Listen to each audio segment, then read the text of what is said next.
Olá, um abraço, amigos do Histórias da Bola. Prazer em reencontrá-los uma vez mais para um prazeroso programa. Ele foi o jogador que mais vezes vestiu a camisa do extinto Ipatinga Futebol Clube. E exatamente nos seus áureos tempos de conquista do Campeonato Mineiro, do Vice-Campeonato Mineiro e das brilhantes campanhas na Copa do Brasil e nas divisões de acesso do Campeonato Brasileiro. Simbolizou a seriedade e o comprometimento em treinos, relacionamento com companheiros, a comunidade, com a imprensa e até mesmo com os adversários. Foi também, na maioria das vezes, o capitão do time e aquele responsável pela interlocução entre o elenco de jogadores e a diretoria. Um líder nato, um sujeito diferenciado no mundo composto, em sua maioria, por gente nem sempre de bons princípios ou de boa postura ética. Falamos de Rodrigo Poço Moreno, o eterno goleiro do Ipatinga Futebol Clube, criado na base do Cruzeiro, que construiu a sua história no Vale do Aço e acabou fixando residência por aqui, mesmo seguindo a carreira em diversos clubes do interior mineiro ou em outros estados após a saída do Ipatinga Futebol Clube ou intercalando a sua carreira no próprio Tigre de Aço. Rodrigo Poço nasceu em Moreira Salles, pacato município do interior do Paraná, sendo criado na região rural pelos pais, o senhor João Correia Moreno e dona Aparecida Fátima Poço Moreno. Tem mais dois irmãos, João Luiz e Cláudia Milene. Começou a carreira nos times da várzea da comunidade em que morava, onde seu avô era o comandante, bem como nas equipes de futsal e de futebol de campo da escola em que estudava, na sede do município. Em campo, sempre foi um esforçado meia, goleiro mesmo somente no futsal, no início da carreira. Exatamente onde foi descoberto por um amigo do então técnico do infantil do Cruzeiro, Vantuil Rodrigues, o senhor Oswaldo, que acabou fazendo a ponte para que pudesse fazer um teste no Clube da Toca da Raposa, lá pelo segundo semestre do ano de 1991. No primeiro treino, já agradou, defendeu vários pênaltis em cobranças após a atividade, demonstrando ser arrojado e comprometido. Em 1992, quando chegou definitivamente para a base do Cruzeiro, foi guindado ao juvenil, pois Vantuil Rodrigues havia sido promovido a treinador desta categoria no Cruzeiro. Ficou no Clube da Toca da Raposa até 1999, quando saiu para a primeira passagem pelo Ipatinga na seletiva de Série C do Brasileiro. Retornou em 2000 para a disputa de um Brasileiro e de uma Copa dos Campeões, mas ao final deste primeiro ano do novo milênio, retornou definitivamente ao Ipatinga Futebol Clube e ao Vale do Aço. No time principal do Cruzeiro, foram 26 jogos como titular, tendo disputado uma Copa Centenário, Campeonato Mineiro, Copa do Brasil e Campeonatos Brasileiros. A partir de 2001, em definitivo, no então Tigre de Aço, foram 217 jogos em 8 anos de carreira. Participamos, como já disse, dos momentos mágicos, como os acessos para a Série B e A do Brasileiro, título estadual de 2005, vice-campeonato mineiro de 2006 e as brilhantes campanhas da Copa do Brasil de 2006 e 2007, além de diversos títulos de campeão do interior e um da Taça Minas Gerais de 2004.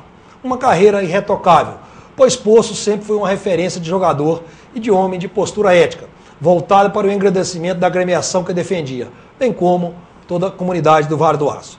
Rodrigo Poço é casado com Lucilene Torres, reside no bairro Iguaçu, em Ipatinga. Ele tem os filhos Letícia e Rafael. Jogou também em outros clubes, como Uberlândia, Social, Tupi, ABC de Natal, Nacional, que não se sabe se é de Nova Serrana, de onde que esse ano foi de Paços de Minas, dentre outros clubes, além de uma breve passagem pelo futebol do Chipre.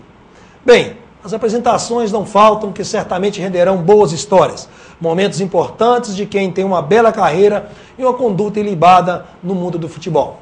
Conosco, Rodrigo Poço Moreno, o goleiro cuja maneira de expressar demonstra a firmeza e o equilíbrio de um vencedor da bola e da vida. Rodrigo Poço, muito obrigado por ter aceitado o nosso convite aqui do Histórias da Bola.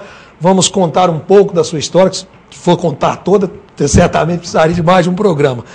Essa vinda para Minas Gerais, você, quando menino, você tinha a intenção de ser jogador de futebol? Você tinha como sonho, objetivo de ser um jogador de futebol? Bom, primeiramente, é um prazer imenso participar do seu programa. A gente acompanha, é bacana. Sim, desde muito pequeno, respirava futebol, né? Como você disse ali, meu avô tinha um... Como é que é o nome do avô? Luiz. Seu Luiz. Luiz Correia Moreno. Luiz Correia Moreno. Ele tinha um time lá na várzea, na fazenda, né? Onde seus empregados jogavam, amigos e até meu pai. E eu acompanhava meu pai desde 3 anos. Meu pai jogava volante. Volante? Fazia gol olímpico e tudo. Depois eu contar a história aí. E eu acompanhava. Eu ia com meu pai para o campo, eu montava em cima do caminhão. Meu pai é que dirigia o caminhão para levar o time de várzea. E eu ia em cima, ia na gabina, aquela coisa toda, e fui crescendo nesse meio, né? Eu estudava a semana toda, ou brincava a semana inteira, esperando chegar o domingo para ir no jogo do time do meu avô com meu pai. Isso novinho, com 12, tem foto 13. Lá, com 3 anos de idade, eu já estava na foto do time lá. Lógico que... Como mascote. Torcendo, mascote. E isso daí, eu respirei futebol, enfim.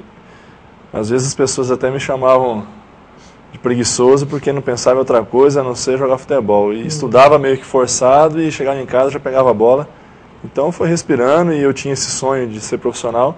E desde pequeno eu falava com o pai, eu vou jogar. E meu pai lá no fim do mundo, né, onde a gente morava, lá onde eles moram ainda, era meio impossível de acreditar, mas Deus foi bom e acho que a força de vontade e o poder da palavra fez com que eu conseguisse. Então já foi uma obstinação que fez, né? E como é que surgiu essa oportunidade de ir para a categoria de base do Cruzeiro? Então, como eu disse, eu jogava na várzea e o time de moleque que meu pai fazia, eu era o meio e camisa 10, né? Camisa 10? Meu pai era o dono do time, né? É o dono do time. Não tinha jeito. Filho do homem. E a bola era nossa, então... Mas enfim, aí, só que no time de várzea eu já começava a jogar no gol, naquele intervalo que tem campo de várzea é o seguinte, primeiro e segundo tempo, o molecada entra no campo, chuta e brinca no gol, né? E eu sempre ia no gol, gostava. Então fizeram lá o aspirante titular, fizeram um CB e me colocaram no gol lá. E eu fui pegando gosto, levava muito peru. Muito, não era pouco não, dos grandes, eu não sabia. Mas fui tomar um gosto, brincando, gostando. E por ter um porte físico um pouco maior que os outros, né, já me chamaram para jogar futsal e eu fui aprendendo as técnicas e tudo mais. E foi onde tudo começou, através do futsal, que o Osavaldo me viu jogando.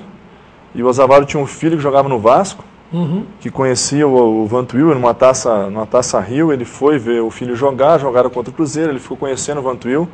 Ele falou que era goleiro lá na região, e o Vantuil pediu um goleiro de juvenil para ele na época, e eu ainda tinha idade de infantil. E o Alexandre, que é da cidade vizinha lá, às vésperas de viajar, desistiu da viagem, fazer o teste, e aí o Zavaldo lembrou de mim e me ligou, perguntou se eu queria ir, né? Eu, óbvio que sim, meu pai meio com um pouco de restrição ainda. Mesmo sabendo que era o Cruzeiro, você sabia que mas eu te confesso, a magnitude do Cruzeiro, você nem não tinha noção do tamanho do Cruzeiro? Eu sou santista, meu pai, meus avós. Torcedor do Santos. Isso. E eu conheci o Santos. E quando falou Cruzeiro, eu não queria saber, eu não sabia se era grande, pequeno, eu sabia que era uma oportunidade da minha vida. E eu vim, eu quis vir, meu pai ficou meio um pé atrás. Mas aí... A viagem do Paraná para Belo Horizonte foi de ônibus ou foi de avião? Avião, ônibus. Nunca tinha andado de ônibus, o ônibus já era uma maravilha, vinha rindo. Enfim, ele me chamou para fazer um treino com ele, eu fui fazer o treino, no treino foi mais ou menos o treino lá, levei um pouco de sorte. Isso em 1991. Isso em 91, em meados de julho para agosto de 91. E aí eu fiz o teste lá, ele não tinha outro mandar na verdade, né? Me mandou fazer o teste, chegou no Cruzeiro, graças a Deus deu tudo certo. Para começar aí uma luta pela vida profissional. No ano seguinte você já foi guindado para o juvenil. Isso, eu cheguei em 91 e fiz o teste, passei, só que as escolas em Minas Gerais, estaduais, se não me engano, estaduais estavam em greve, em 91, e no Paraná não. Então eu já estava no último bimestre lá e aqui acho que ainda estava no segundo, uma coisa assim. Então provavelmente eu iria perder o ano de escola. E numa conversa com meu pai pelo telefone um dia à noite, eu explicando para ele da greve e tal, e falei com ele, pai, eu vou ficar, eu não vou embora, não vou perder a oportunidade. Eu perco um ano de escola, recupero, mas não perco a oportunidade de ficar no Cruzeiro. E nisso o Ticão, que hoje trabalha no Atlético Paranaense, é muito respeitado no meio do futebol, um grande olheiro, descobriu o Dagoberto, o Kleberson e outros mais. Ele era o supervisor na época e estava dentro da sala que é atrás do telefone, no orelhão, a parede era a sala dele. E ele me ouviu conversando com meu pai. De repente ele chegou, um paranaense meio grosso, só sai daí menino, pegou o telefone e falou com meu pai. Lembra as palavras dele, falou assim, eu estou mandando seu filho embora, ele vai estudar aí, ano que vem ele volta. Foram essas palavras dele. Depois eu peguei o telefone do meu pai, já xingando meu pai todo.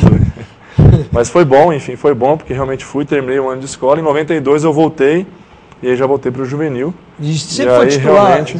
No início do juvenil você já foi sempre titulado? Comecei como titular, com o Eduardo Rabo de Vaca. O Vantuil foi para o Júnior e eu fiquei com o Eduardo. Mas acho que na terceira rodada, num treino, uma falta, num treinamento do Eduardo, do Donizete Amorim. Donizete Amorim. Ele bateu a falta e a bola bateu na trave e encontrou com o meu dedo, eu quebrei o dedo. E aí fiquei um mês parado ou mais, e aí fiquei o resto do ano no banco. Esse primeiro ano meu de juvenil eu jogava muito pouco. Mas depois, em 93, aí com o seu Rossi, já no segundo ano de juvenil, daí foi titular. Titular. Isso. Não sei agora quantos jogos na categoria de base, não. Não me recordo. No Júnior, houve títulos, né? Houve títulos. Sou tricampeão da Taça BH. Eu não consegui ganhar o Mineiro. Não, na categoria de base nós não conseguimos ser campeões. Eu sou pentacampeão no profissional, mas não sou campeão na base, no Mineiro. Mas Copa Integração, Taça BH, vice de Copa São Paulo, foram bastante títulos. Os contemporâneos seus, da base do Cruzeiro, que seguiram, vingaram também no futebol. Alguns nomes para... Você já disse o Donizete Amorim. Já disse o meu time de juvenil era um time muito bom, como o de júnior também era muito bom. Mas o Donizete Amorim, Ricardinho, Belete, no interior o Derlan, o Paulão, o goleiro. Agora, para você lembrar assim, de mas o Belete, o Belete jogava nessa época de volante. O Belete jogava... Ele é paranaense também. Ele é paranaense, tem muitas histórias de viagem do Belete. É. Mas ele jogava de meia, depois veio para volante, foi para lateral, né? Mas era um cara muito dedicado, um cara esforçado, tinha um temperamento difícil. Ele foi para o Cruzeiro primeiro que você? Nós somos da mesma época. Na verdade, eu fui primeiro em 91, mas quando voltei em 92, o Belete também estava no início do ano. O irmão dele voltou para treinar. O irmão dele era goleiro, teve muito tempo machucado, e voltou, acho que para pegar o passe no Cruzeiro, o Sandro. E o Belete foi com ele, chegou lá, estava tendo teste, fez o teste de meia com o Eduardo. Meio que por acaso. Meio que por acaso. E você falou que é temperamento difícil, o Belete, como é que é? Não é temperamento difícil, ele é um cara, uma personalidade muito forte. Autêntico. Isso, então isso fez ele vencer, porque o que ele acredita ele vai atrás e consegue. E quando você tem uma personalidade muito forte, às vezes você tem que retrucar, você tem que impor a sua personalidade, e isso vai contra dos outros, né? Então as pessoas viam o Belete de uma maneira meio diferente. Eu não, como conhecia ele por ter um contato maior de viagens, que nós tivemos muito tempo viajando junto, indo e voltando para o Paraná, a gente tem a mesma idade, então jogava no mesmo time, na mesma categoria, eu entendia bem ele, mas os outros achavam ele um pouco prepotente ou coisas desse tipo aí. Mas nada que um conhecimento mais íntimo dele, você vê que não é má pessoa, não tem má intenção, e sim uma personalidade forte que fez com que ele se tornasse o vencedor que foi, né?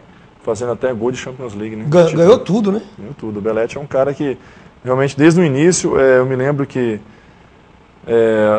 os outros garotos saíam, se divertiam, e quando a gente ia para a escola, às vezes ele não ia, quando eu voltava da escola, ele já estava lá com luz acesa, uma bagunça na concentração, o Belete estava lá dormindo. No outro dia ele era o que mais treinava, engolia todo mundo em treinamento, justamente falava muito pouco, mas você vê que a determinação dele era muito grande. Determinação. Muito grande, isso. No futebol, se não houver essa determinação, óbvio, não é só isso, né? Se não houver uma determinação também, mais difícil torna-se, né? O futebol é um conjunto de coisas para você vencer, né? Às vezes você vê atletas no amador, excelentes jogadores, você pensa, mas esse cara é melhor do que fulano que está no profissional. Só que a determinação, a entrega dele não foi tão grande quanto a do outro que está lá jogando.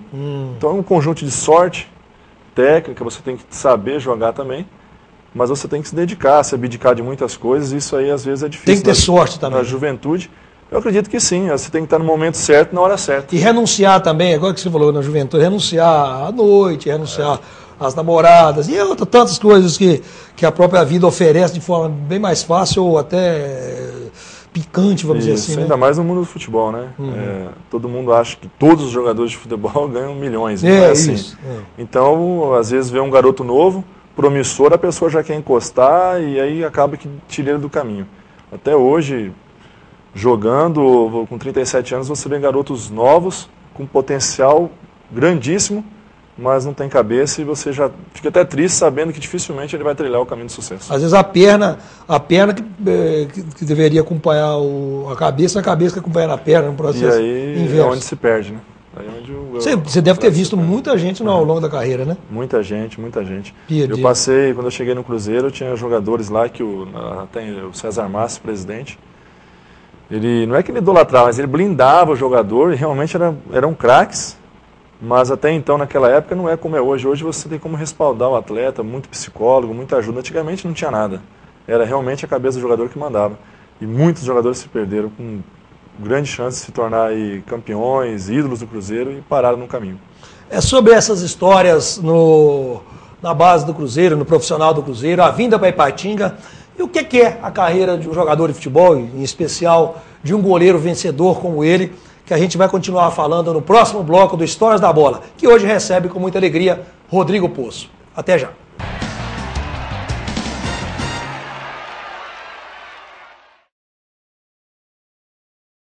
São quase 4 décadas de credibilidade. Oliveira Comércio e Representações. Empresa atuante e eficiente no segmento de máquinas, ferramentas e equipamentos de proteção individual. Atendimento personalizado, equipe treinada para atender a expectativa dos clientes, oferecendo também serviço de vendas externas para sua maior comodidade. Oliveira Comércio e Representações, distribuidor de EPIs com produtos de alta qualidade, como o mercado exige, e entrega imediata. Rua Tupinambás 80, Iguaçu, 3829-7400. Há quase 2 décadas, procurando promover soluções estratégicas no segmento de higiene e limpeza no Vale do Aço, a Cleanup busca cada vez mais a proximidade com seus clientes através da busca de ferramentas facilitadoras do processo de limpeza. Dispondo de um amplo mix de produtos, equipamentos e acessórios para limpeza, valorizamos e respeitamos sempre o bem-estar do usuário. Trabalhamos com produtos químicos devidamente registrados na Agência Nacional de Vigilância Sanitária Anvisa. Atuamos também na linha de descartáveis e de produtos para atender os segmentos alimentício, médico, odontológico e industrial. Tudo com qualidade e pontualidade na entrega por meio de frota própria. Cleanup, negócios verdadeiramente limpos. Avenida Guido Marrieri, número 190, Loja B, bairro Iguaçu. Telefone 3822-4547.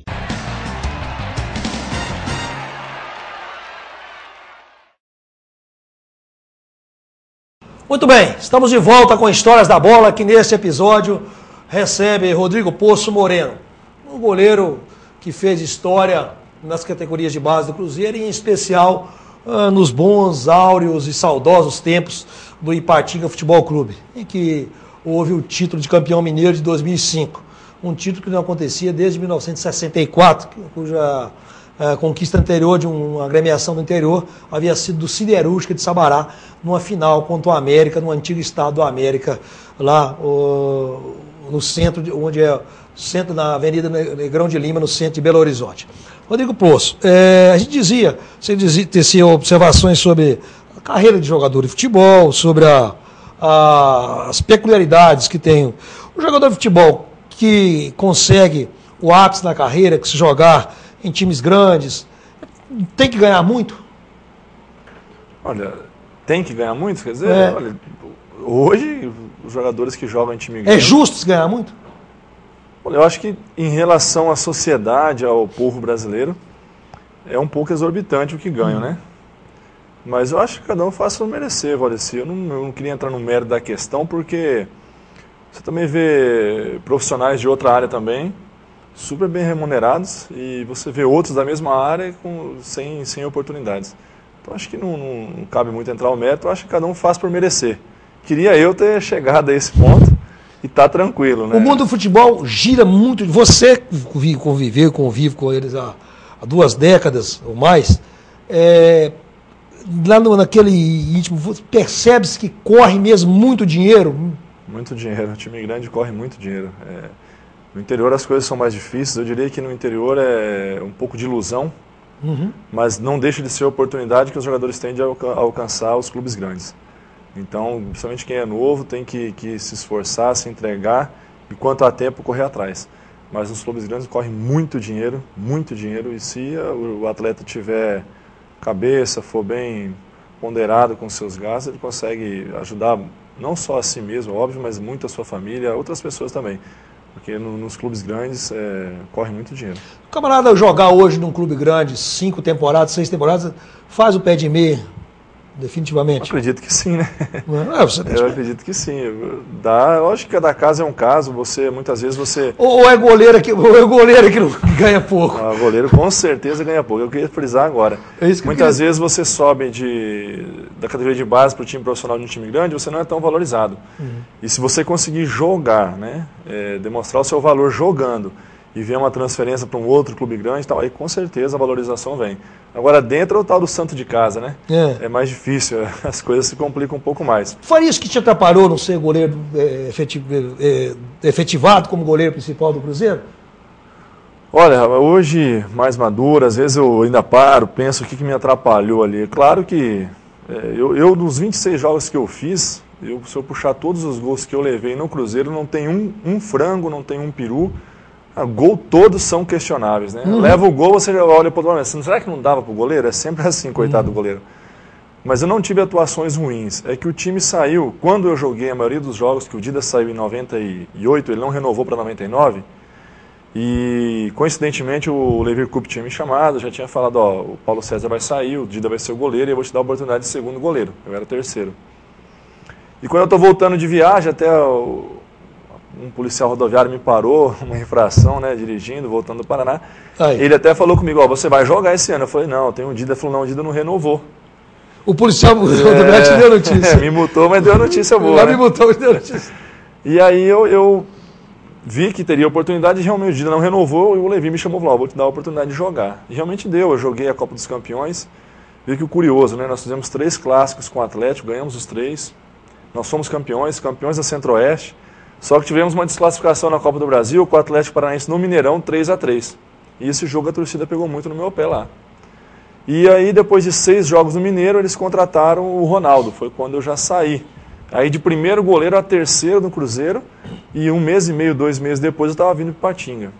Então, acho que o que me atrapalhou nesse momento foi eu estar longe da família. Eu não tinha um respaldo familiar, porque meu pai não tinha como vir para cá. E isso aí pesou muito. Eu estava realmente sozinho em Belo Horizonte.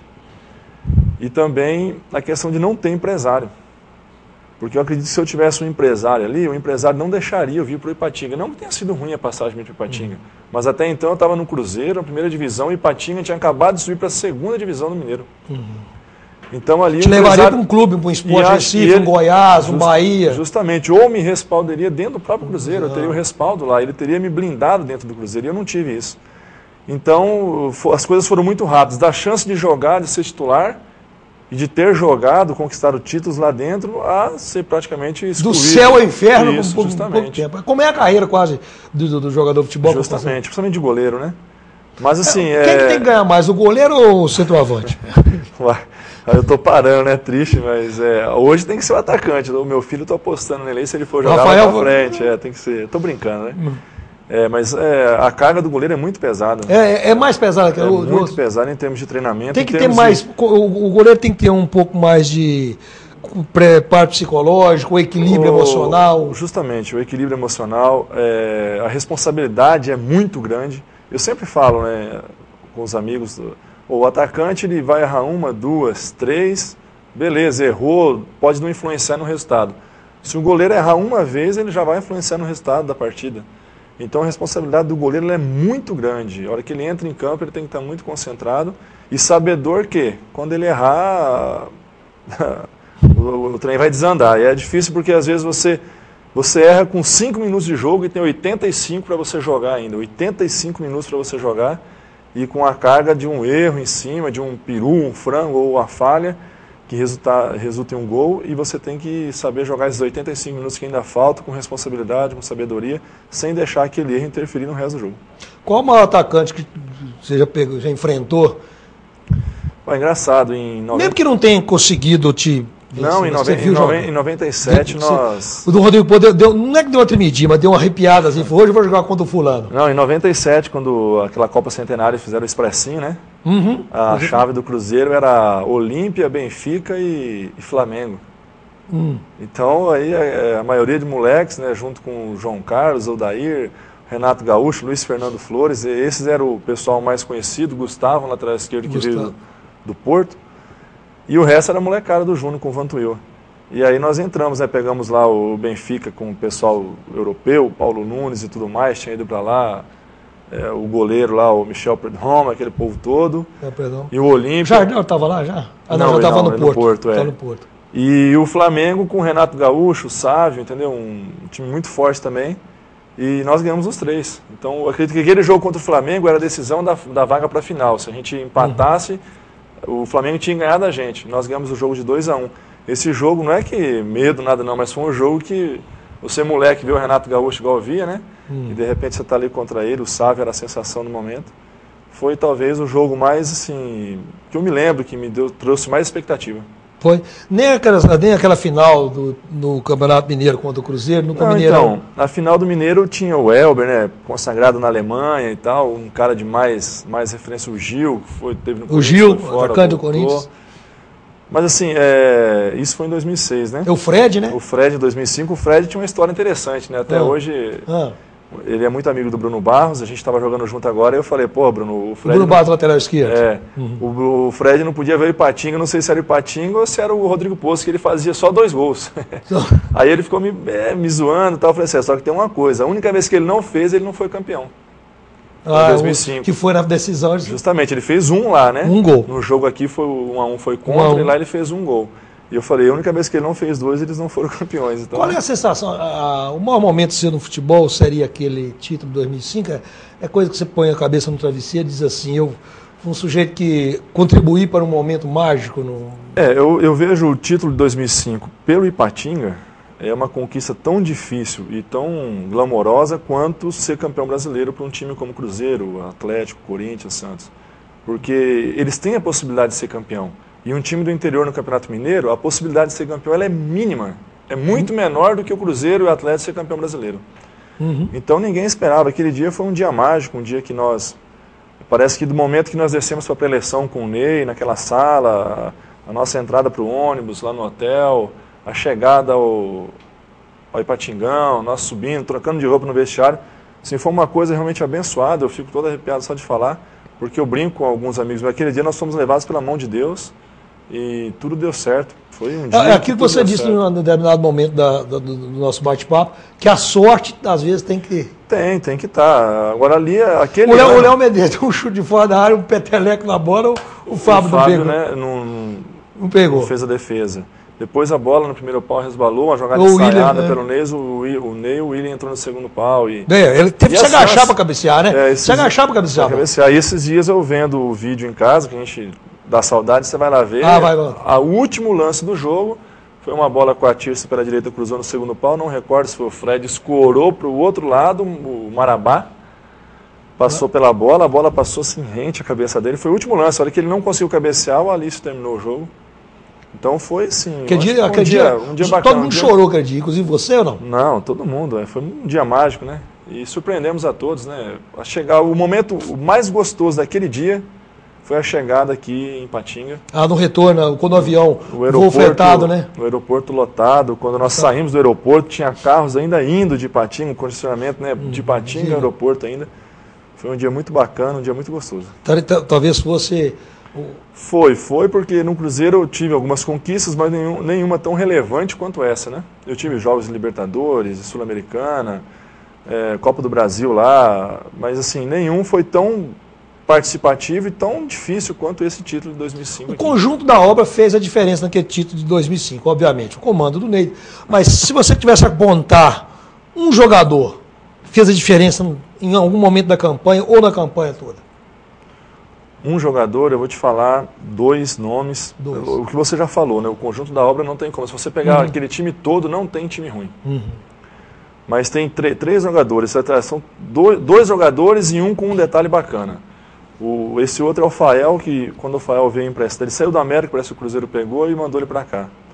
E o primeiro dia do Fael no vestiário, nós nos cumprimentamos, ele, e o time, como é que tá? E eu falei, o time... Tá reforçando, né, Rafael? Tem muito menino novo até então, a molecada que a gente não conhecia. Salino, Léo Silva, Charles. A gente não conhecia a maioria deles. Canu, a gente não conhecia. Diego Silva. Aí eu falei, o time é novo, ainda... nós temos que ser campeões. Aí o Fael saindo do América, eu já fiquei meio assim, falei, pensei comigo, esse cara tá meio louco, cabeça aonde, né? Não, nós temos que trabalhar, a gente tem que ser campeão, porque eu não posso ficar aqui, a gente tem que ser campeão. Nós vamos ser campeão. Eu falei, não, vamos trabalhar, vai dar certo. Mas confesso que naquele momento eu tive um pouco de dúvida. Você foi cético, né? E, rapaz, aquele cara foi um exemplo de trabalho. O Fael foi um exemplo, um cara determinadíssimo, se entrega ao trabalho, um cara competente, um cara comprometido com tudo que faz. E isso aí fez a diferença no início. E no jogo, os dois jogadores que eu falei, que foi o Canu e o Minhoca. Eu acho que no jogo da final, o Minhoca jogou muita bola. E o Canu, ele marcou os dois zagueiros e o volante do Cruzeiro. Os caras ficaram doidos. Eles ficaram doidos com o Canu. O Negão parece que estava possuído no dia. E o Canu foi um jogador que no meio do campeonato chegou a pedir para sair, para ir embora, teve afastado, depois retornou. E aí foi decisivo, principalmente naquele jogo da final. É para não esquecer mesmo, né? Além do comando do Ney. O Ney foi o maior treinador que você teve, o melhor, vamos dizer assim, ou você não diferenciou? Tem outros que... Não, o Levi Coupe também... Levi. Né, não precisa nem falar, né? Competente, um cara sabe levar o grupo, bacana. Trabalhei com o Filipão, mas pouco. Agora o Ney, pelo contato que tive aqui, eu achei o Ney muito ético, muito bom, um cara de uma sorte tremenda. É isso também? Não, ele é competentíssimo. Claro. A competência dele leva com que as coisas aconteçam. E quando as coisas acontecem de uma maneira que você fica meio sem entender, você acha que é sorte. Mas o Ney assim, eu não tenho palavras para descrever. Eu acho que ele é um cara muito ético, de respeito e por isso vitorioso do jeito que tá onde está, não é à toa, não. O treinador ruim, você trabalhou com muitos também, né? Mas você prefere não falar, né? Isso aí não pode, né? Mas tem treinador que engana mesmo? Tem. Não é que engana, não é a palavra certa, talvez não seja enganar, mas tem que haver uma química entre os atletas e o treinador. E tem alguns que não conseguem, eles conseguem criar... Por arrogância, por... Isso. Ele não tem a simpatia do grupo, né? E aí é complicado. Às vezes o treinador quer ser mais que o jogador, ele tem que ser líder, ele tem que ser comandante. Mas ele não pode querer ser melhor do que ninguém, até porque o resultado do trabalho dele depende dos jogadores, né? Então, tem muitos treinadores que não conseguem criar essa simpatia com os jogadores e a coisa não anda, a coisa não flui. Sobre essa situação de treinador, de companheiros, de torcida, de clubes, na carreira do Rodrigo Poço Moreno, a gente vai continuar falando no próximo bloco, o terceiro bloco do Histórias da Bola, que volta rapidinho. Até já.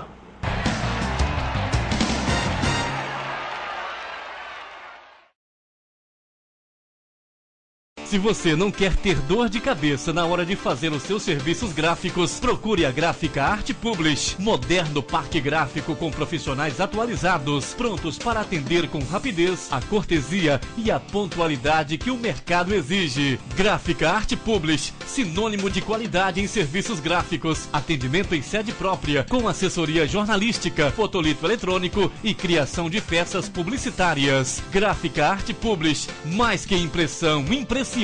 Arte Publish, Avenida Londrina, número 400, bairro Veneza 2, Ipatinga. Telefone 3828-9020. artepublish@artepublish.com.br. Fique bem informado com o Diário do Aço, o jornal de maior circulação em toda a região. Tradição, credibilidade e compromisso com o leitor estão em nossas páginas. Assine e leia o Diário do Aço, o veículo com a melhor equipe de profissionais e maior estrutura para apurar e informar com responsabilidade os principais acontecimentos. Acesse também a nossa versão online, www.diariodoaco.com.br.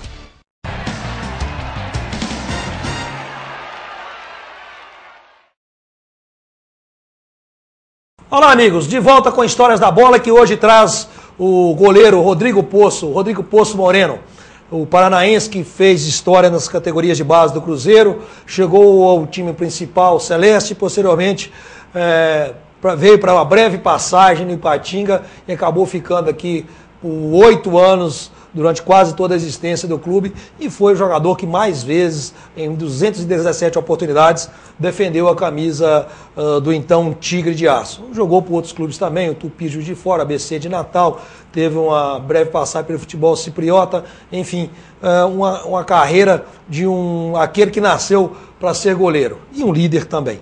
Rodrigo Poço, a gente falava no bloco anterior sobre a situação de treinador, o ambiente da bola, enfim, esse tipo do ambiente do futebol e sobre aquela conquista de 2005 do Ipatinga, aquele campeonato mineiro que dificilmente a gente vai ver um clube do interior conseguir certamente um feito daquele. Vai demorar algumas gerações. Não que a gente torça contra isso, mas é o que você disse, é a realidade dos fatos.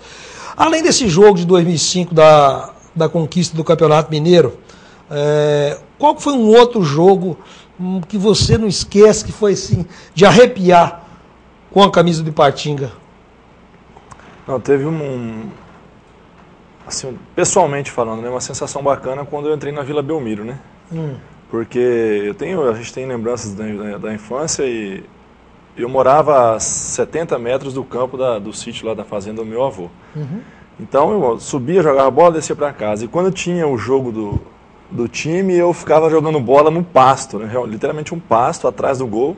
Eu e os meninos da minha idade, a gente ficava jogando bola ali. E eu tenho uma lembrança do meu avô sempre sentado ao lado de um pé de eucalipto, atrás do gol, com um radinho, motorrádio, né, no ombro aqui, e ouvindo o jogo do Santos. Então eu brincava com os moleques, assistia o jogo, eu jogava bola e, vô, quanto tá o Santos? Ah, tá tanto. E o Santos ficou anos sem ganhar nada, né? Só perdia. E eu tenho essa lembrança. Então, quando eu fui jogar contra o Santos na Copa do Brasil, quando eu entrei na Vila Belmiro, assim, eu parei e falei, caramba, quantas e quantas vezes eu perguntei pro meu avô quanto estava o jogo do Santos, né? E hoje eu estou entrando para jogar contra o Santos aqui na Vila Belmiro. Então foi uma sensação pessoal, um jogo bacana, porque existia toda uma história por trás dele, né? Da minha vida, uma história da minha vida. E melhor ainda porque depois desse jogo, depois do jogo de volta aqui no Ipatingão, nós eliminamos o Santos do então Luxemburgo do Luxemburgo, né? Nos pênaltis. Você Ele defendeu desceu, dois né? pênaltis do Ipatingão? Não, esse jogo eu peguei só o do Kleber. Só o do Kleber e nós fomos perfeitos nas cobranças, até...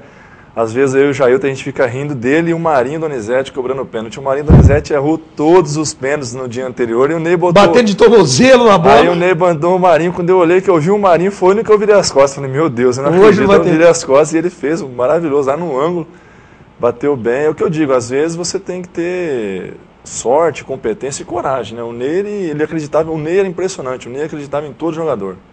Se você fosse o lateral direito que estivesse treinando no time dele, quando o titular machucasse, você queria jogar. Ele não improvisava. Então ele é um cara ético e coerente, né? E confiante, né? Ele sempre passava. Existe uma história do Ney comigo que minha esposa trabalhava e ela tinha um curso em Belo Horizonte para fazer e nós tínhamos a nossa filha Letícia muito nova.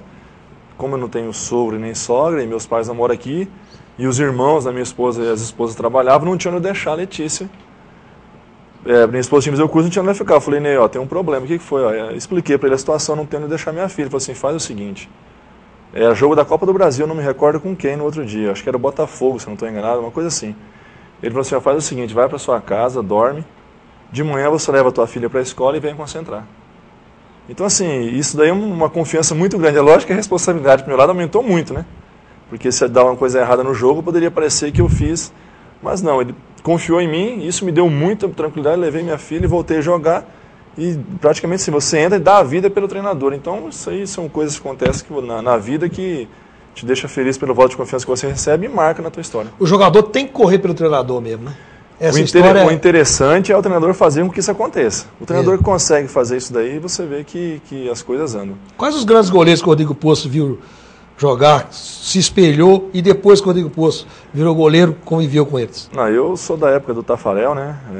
Acho que todos da minha idade, um pouco mais velhos ou mais novos, se espelharam no Tafarel. Tinham ele como ídolo, né? E depois eu convivi aí com o Dida há muito tempo. Aprendi muita coisa com ele, é um cara muito bom, boa pessoa e muito bom goleiro. Mas existem outros aí que você sempre vai olhando, né? Rogério Ceni, Marcos, são sempre os mesmos porque são os que marcam a história, né? Trabalhei muito com o Arley, aprendi muito com o Arley, porque o Arley é um cara, tá onde tá e tá jogando ainda porque é perseverante, né? Um cara que busca. Com mais de 41 anos. 41 anos e titular, recordista de jogos. Então, um cara que aprendi muito com ele porque persevera, busca, corre atrás. E não tem uma altura privilegiada em relação a outros goleiros. Qual a torcida mais chata que o Rodrigo Poço enfrentou? Rapaz, teve um jogo nosso em 2005 no Mangueirão contra o Remo, que eu nunca vi, eu já vi arquibancada... Copa do Brasil, né? Não, Série C. Série C do Brasileiro. Fase final. Eu já vi a arquibancada tremer, mas você tem a sensação de que o campo está tremendo, foi o único lugar. Foi lá, tinha 50 mil pessoas, o jogo foi 2-2, mas rapidinho eles fizeram 1-0 e depois o Maurílio, o atacante, jogou no Palmeiras, Maurílio, fez um gol de pênalti. Que hora que ele fez aquele gol, que eu fui pegar a bola, assim, um gol balançava, eu pensei comigo, eu falei assim, hoje é de uns 5 para lá. Eu estava acho que uns 15 a 20 minutos, mas aí o time de Ipatinga era muito bom aquele ano, né?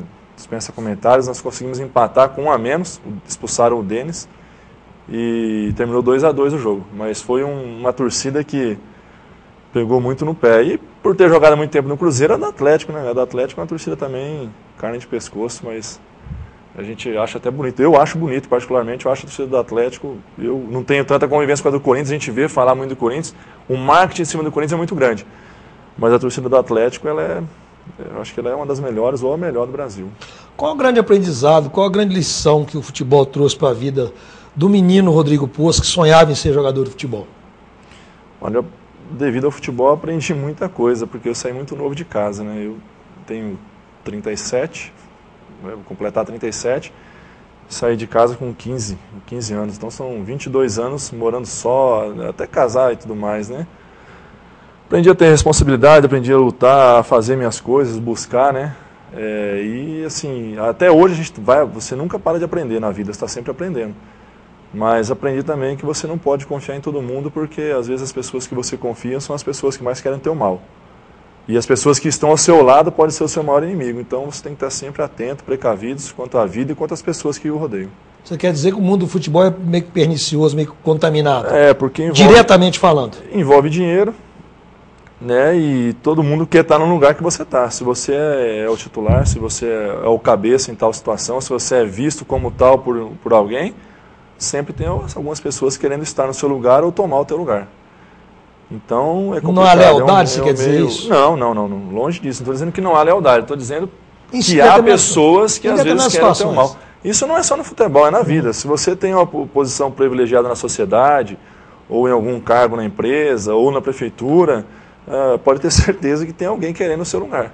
E às vezes as pessoas que querem o seu lugar são as que se dizem ser tuas amigas. Qual é o clube que você gostaria de ter jogado e não jogou? O Santos, né? Por ser santista e tudo mais. Eu tive uma carreira, a minha carreira é bacana, é legal pelas conquistas que eu tive aqui no interior. Mas clube grande mesmo, eu joguei só no Cruzeiro, né? Quais foram os clubes nos quais você jogou? Vamos recapitular então aqui. Comecei no Cruzeiro, aí vim emprestado para Ipatinga, tive uma passagem pela Desportiva Capixaba, retornei ao Cruzeiro, retornei a Ipatinga, aí depois que saí de Ipatinga tive passagens por Uberaba, tive no Rio Branco de Andradas, mas não joguei devido à lesão que tive aqui no Ipatinga, fui para o Tupi, ABC de Natal, Uberlândia, o Social, o Hermes Aradipu, né, lá do Chipre, e agora o Nacional, o último. Além da Vila Belmiro, qual estádio que você ficou maravilhado em jogar? Pelas histórias, né? O Maracanã, quando nós fizemos o jogo com o Flamengo, o Botafogo lá, a semifinal com o Flamengo também lotado, o Maracanã. Que eu digo, quando você é menino, você fantasia, tem sonho, né? Então você vai conquistando e realizando esses sonhos. É bacana, são coisas que marcam. O Morumbi também, eu tive jogos lá, mas teve uma decisão de Copa do Brasil que nós perdemos para o Palmeiras 2-1 em 98. Aliás, nós perdemos lá não só a Copa do Brasil, mas também o Brasileiro para o Corinthians também em 98. Em 98 nós fomos vice em tudo. Só não o Mineiro, nós viemos Atlético. Mas foi um jogo marcante, aquele jogo contra o Palmeiras, estava lotado, e mais marcante ainda porque a infelicidade, né? Coisas de goleiro, né?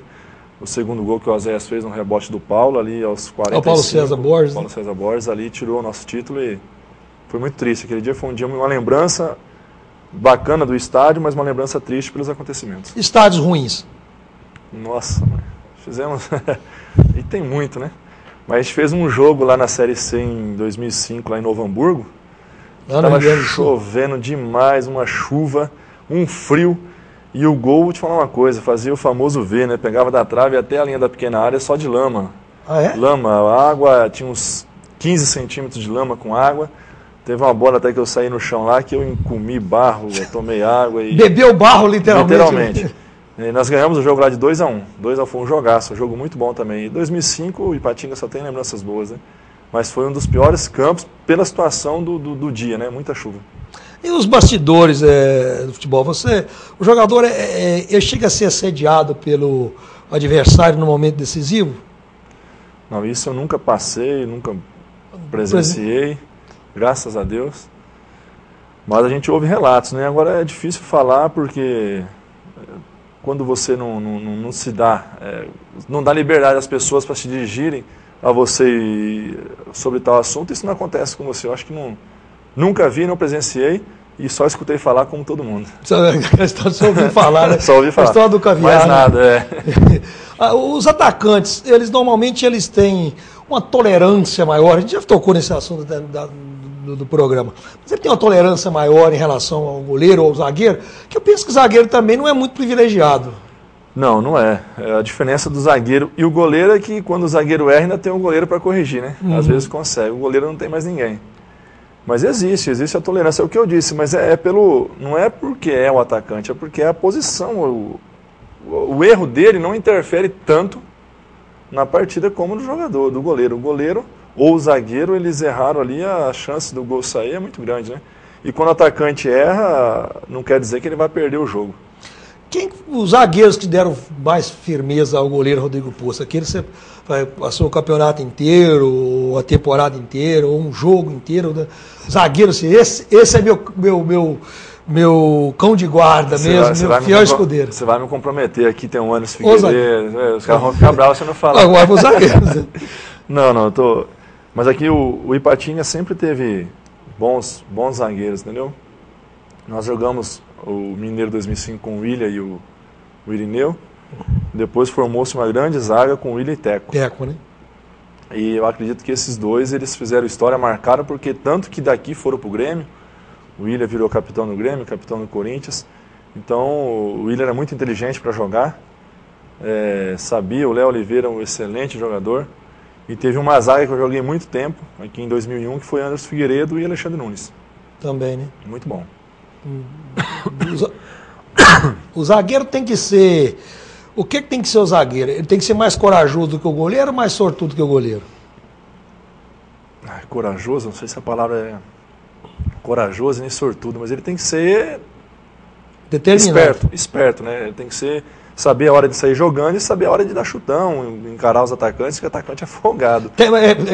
Ele tem que impor medo, né? Tem que impor. Na minha opinião, o zagueiro tem que se impor sobre o atacante, sim, e ter virilidade na hora certa, né? E se ele for muito meigo, é complicado. O atacante, eles vêm pra cima e os caras são folgados, habilidosos, né? São habilidosos. Então eles querem tirar onda e tudo mais. O Rodrigo Poço tomou alguns frangos? Poucos. Você pode não acreditar, mas frangos foram poucos. Cite um. Não, eu vou citar dois. Você já foi 100% do Um deles igual eu te falei, goleiro, quando toma gol, ele já é questionável. Não é questionável. Todo gol que sai, você já vai olhar para lá e falar, pô, será que dava pro goleiro? Tal? Dava para sair, dava para pegar, dava para espalmar, segurar. Mas eu tive um erro aqui em 2003, aqui no Ipatingão, contra o Goiás, onde eu fui driblar o Araújo. E o Araújo tomou a bola e fez o gol. Nós ganhamos o jogo de 2-1, mas se eu não jogo de volta, nós perdemos lá de 1-0. Foi eliminado no jogo de volta de 1-0. Se eu não estou enganado, tinha umas 8 mil pessoas no Ipatingão. Eu espero que o meu cunhado e a minha cunhada não tenham me xingado nesse dia. O Léo e a Marta, eles estavam lá. O resto, eu tenho certeza que me chamou de frangueiro naquele dia. Então foi uma sensação muito ruim. E uma outra falha que eu tive foi recentemente contra o Cruzeiro. Né? Eu fui pegar a bola... pelo Nacional contra o Cruzeiro no Mineirão. Isso aí também foi uma falha. Um dia horrível, um dia terrível. Mas assim, frango, acho que foram poucos, foram esses dois aí, não me recordo. Uma grande defesa, uma defesa notável. Grande defesa, não em termos de importância, mas bonita? Bonita. Tem três defesas de cabeça que eu fiz. 2 contra o Brasil de Pelotas, as 2 lá em Pelotas. Foram muito bonitas. E uma aqui na final de 2006 contra o Cruzeiro, nós perdemos o jogo de 1-0. Mas teve um lance que o Gil foi pela esquerda e cruzou eu estava no primeiro pau e cruzou no segundo pau para o Elber.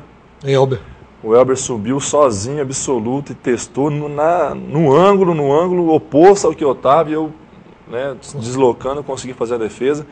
Ele até estava um tempão sem fazer gol, e a hora que eu fiz a defesa, ele me xingou, chutou a trave e tudo mais, e foi muito bacana, porque foi uma defesa muito difícil, uma defesa muito arrojada. Treinadores de goleiro, eles são essenciais para os goleiros?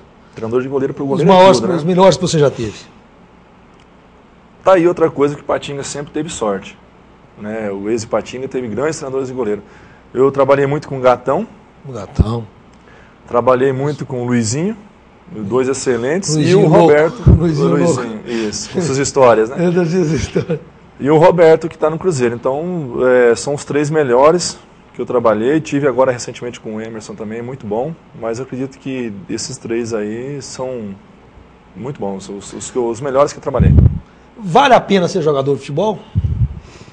Olha, no meu caso valeu, porque primeiro que eu realizei meu sonho, né? Foi uma coisa que eu busquei e conquistei de onde eu saí para chegar onde eu cheguei, conquistar o que eu conquistei, não é fácil e foi bacana. Tem pessoas que conquistam muito mais, né? Mas eu satisfeito com o que conquistei, com o que eu realizei e diria que vale a pena. A pessoa não pode se apegar só a ser jogador de futebol. Hoje, com 37 anos, eu vejo que eu poderia ter já buscado o que eu busco hoje, que são os estudos, são outras opções, eu poderia ter buscado antes. Ainda estou buscando, não é tarde, né? Uhum. Mas seria interessante sempre a pessoa fazer as duas coisas. Mas vale a pena sim, ainda mais quando você tem um sonho, seja qual for o teu sonho, você tem que lutar por ele e correr atrás dele. Sonho também foi a gente ter te trazido aqui na História da Bola, fiquei muito satisfeito, Rodrigo. E a gente agradece de coração essa sua disponibilidade.